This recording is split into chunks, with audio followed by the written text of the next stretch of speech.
কেন্দ্রীয় সরকার কর্তৃক কৃষকদের সর্বশান্ত করার জন্য যে কৃষি আইন লাগু করেছে,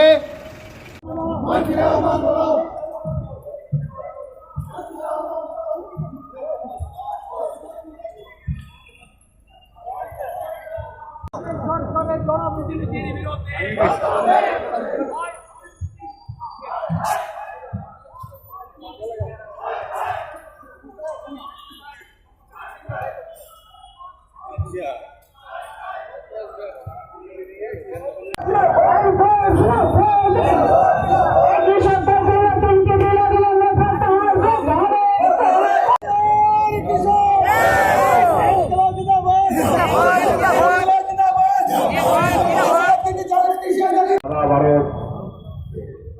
কৃষক সংঘর্ষ সমিতির আহ্বানে সরকারের জনপ্রতিনিধির বিরুদ্ধে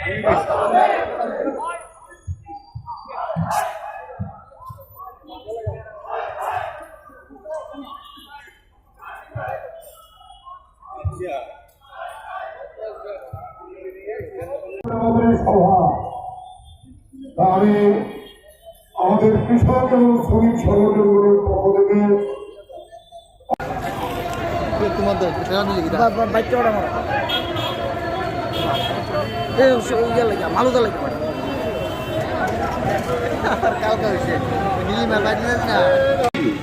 কিন্তু ভারতবর্ষের সরকার কর্ণপাতও করছে না। এর প্রতিবাদে কৃষক সংঘর্ষ সমিতি আগামী 8ই ডিসেম্বর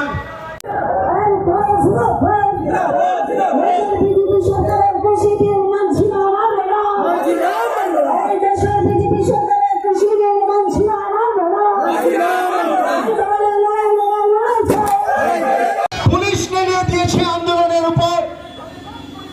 পুলিশের বর্বর আক্রমণে ইতিমধ্যে 3 জন কৃষক শহীদের মৃত্যুবরণ করেছেন। আমরা তাদের স্মৃতির প্রতি শ্রদ্ধা জানাচ্ছি। আজকের এই মিছিল ঐতিহাসিক সংগ্রামরত কৃষকদের সমর্থনে। এই মিছিল থেকে আমরা দাবি জানাচ্ছি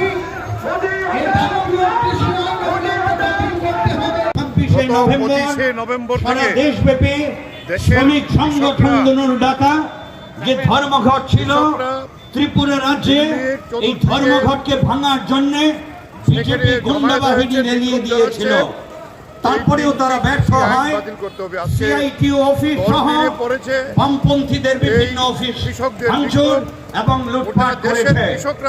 এই স্বৈরাচারী শাসনের বিরুদ্ধে এবং এর আগেও মিছিল করেছি, গোটা রাজ্যে মিছিল হচ্ছে এবং গতকালকে প্রায় 550 কৃষক সংগঠন তারা সিদ্ধান্ত নিয়েছে যে এই দাবি মানা হচ্ছে না।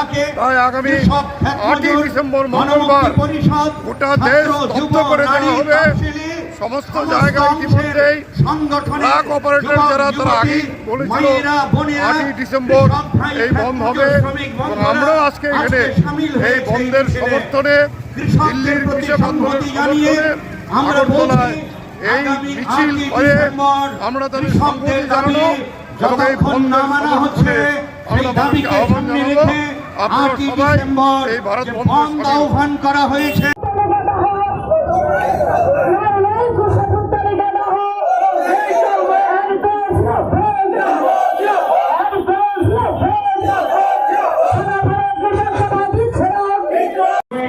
TV channel, Lok Sabha TV, Rajya Sabha TV, তার জীবন্ত সম্প্রচার হয়, লাইভ টেলিকাস্ট হয়, সারা পৃথিবী দেখবে, ভারতবর্ষের মানুষ দেখবে। সেই টেলিভিশন চ্যানেল দুটোর সুইচ অফ করে দিয়ে কে তো দেখছে নিশ্চিত ভাবে রাজ্যসভাতে সে বিল পরাজিত হবে। এআইটিএমকে আরো কিছু দল তারাও বলল এই কৃষক বিরোধী, দেশ বিরোধী, স্বাধীনতা বিরোধী, সংবিধান বিরোধী এই আইন পাস করতে তারা সাহায্য করবে না, এই বিলের পক্ষে তারা ভোট দেবে না। আপনারা দেখেছেন আমাদের ত্রিপুরাজ্যের মধ্যে যেরকম ভাবে ওই নগর পঞ্চায়েত, পঞ্চায়েত সমিতি, গ্রাম পঞ্চায়েত এগুলোকে ভারতীয় জনতা পার্টি আশ্রিত গুন্ডারা জবরদস্তি করে সেই পঞ্চায়েতগুলো দখল করে নেয় এবং খাওয়ার জল, জল সরবরাহ, পানীয় জল সরবরাহ সমস্ত কিছুতে একই রেট হবে। এটা যদি হয় তাহলে সাধারণ মানুষের স্বার্থ বিপন্ন হবে। এই কারণে কৃষকরা দাবি করেছে আইনটাকে বাতিল করো। আর কৃষক আইনের ওরা বলছে কিছু সংশোধন করো। কি সংশোধন করবে? আগে রদ করুন, বিদ্যুৎ করুন, রদ করে দিন আইনটাকে, তারপরে কৃষকদের সঙ্গে বসে আলোচনা করে ঠিক করেন। ন্যায্যবাদী এটা আলাদা কিছু চাইনি, বলেছে আগে যে অবস্থাটা ছিল সেই জায়গায় ফিরে যান, তারপরে আলোচনা শুরু করুন। সারা ভারত কৃষক সংগ্রাম সমন্বয় কমিটির আহ্বানে এবং পাঞ্জাব এবং হরিয়ানার কয়েকটি কৃষক সংগঠন গত 10 দিন যাবৎ দিল্লি অভিমুখে রওনা দিয়েছে।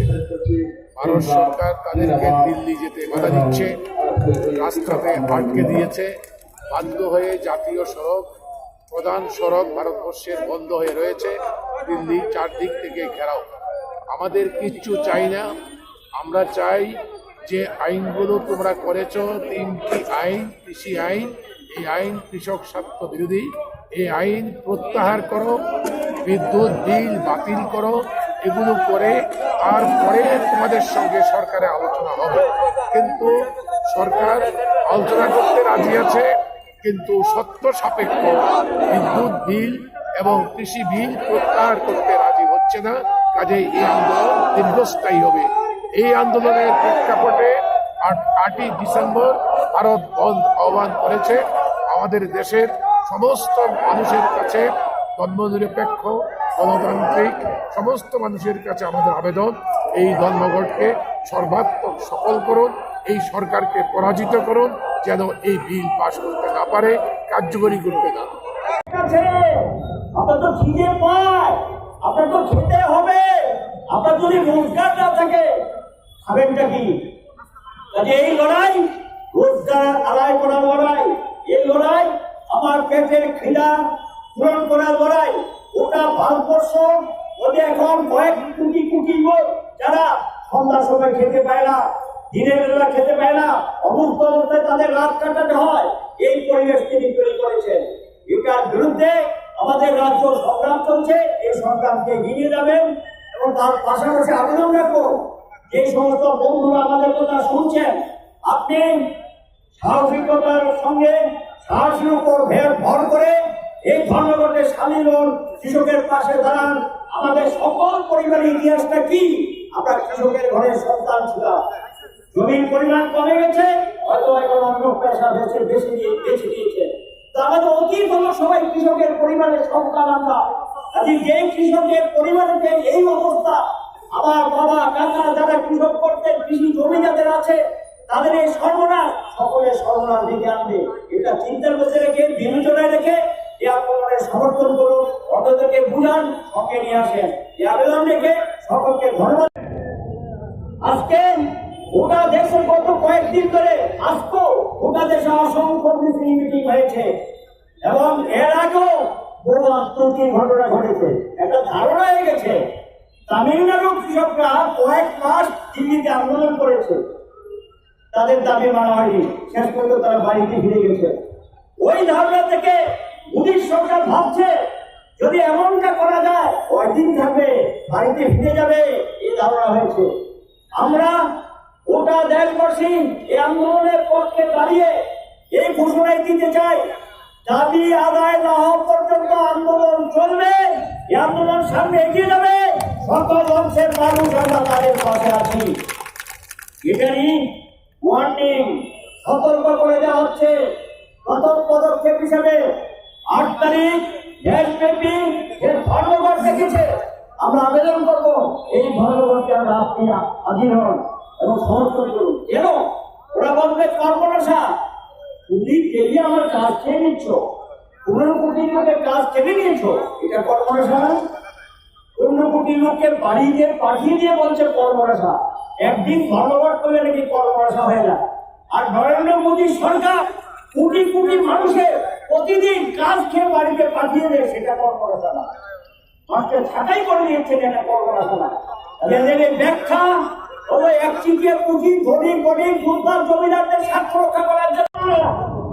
তারপর পার্লামেন্টে মার্শাল নামিয়ে বিরোধী দলের সাংসদরা যাতে কোন সংশোধনের চাইতে না পারে, ভোট চাইতে না পারে, ডাকাতি করে এই 3টি বিল পাস করেছে। সে কারণে ভারতবর্ষের কৃষক সংগঠনগুলো 4 শতাধিক কৃষক সংগঠন সারা দেশ থেকে 6 আগস্ট মাস থেকে চিৎকার করছে, তারও আগে থেকে। এটা এই নয়, গত 10 দিন যাবৎ শুধু দিল্লিতে 3 লক্ষাধিক কৃষক এরা রাস্তায় খোলা আকাশের নিচে থেকে ধর্ণা দিচ্ছে। আরো বহু মাস আগে থেকে এই মোদী সরকারের নীতির বিরুদ্ধে কৃষকদের ন্যূনতম দাবি কি দাবি? মিনিমাম সাপোর্ট প্রাইস, ন্যূনতম যে তাদের উৎপাদিত পণ্যের মূল্য আমরা বাজারে যে কোনো পণ্য দেখি, আপনি কাপড় কিনেন, স্টেশনারি জিনিস কিনেন, খেলনা কিনেন, ওষুধ কিনেন, শিশুর উপরে বা কোন প্যাকেটের উপর লেখা থাকে এমআরপি, ম্যাক্সিমাম রিটেল প্রাইস। দেশের অর্থনীতি ভেঙে পড়েছে, 15 কোটি মানুষ কাজ হারিয়েছে, ভারতবর্ষের শিল্পের মেরুদণ্ড ভেঙে চুরমার হয়ে গেছে। তখন তাদেরকে নগদ অর্থ দেওয়ার জন্য উড়াউড়ে কোটি কোটি মেট্রিক টন যে চাল পড়ছে, সেগুলো বিনামূল্যে সরবরাহ করার জন্য সে পদক্ষেপ নিলেন না।